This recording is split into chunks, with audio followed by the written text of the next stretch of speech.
תמיד חייתי לבד, לא משהו מיוחד, אבל הרגשתי בדד, בלי שום אישה קרובה. חבר הכיר לי אחת, מזמן איתה הוא למד, סידר לנו דייט נחמד במסעדה טובה. שיחה זורמת, פרפרים גורמת, לידי היא מתיישבת ואליי מתקרבת.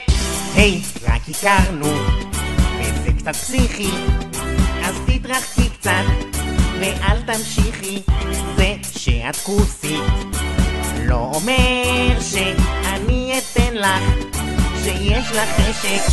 היי, רק הכרנו וזה קצת פסיכי, אז תתרחקי קצת ואל תמשיכי.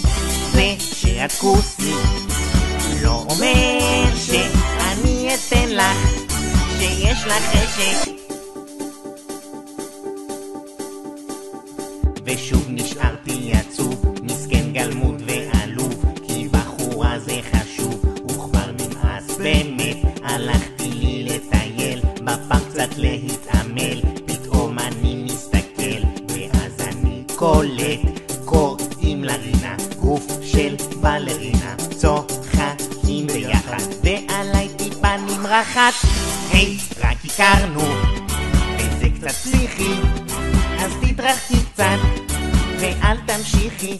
זה שאת כוסית לא אומר שאני אתן לך שיש לך חשק. היי, רק הכרנו וזה קצת פסיכי, אז תתרחקי קצת ואל תמשיכי.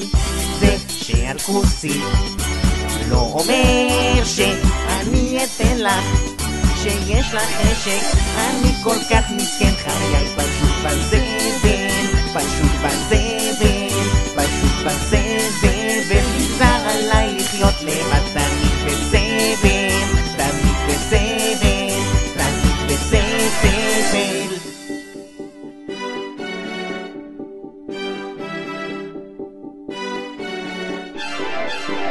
זה שאת כוסית לא אומר שאני אתן לך שיש לך חשק.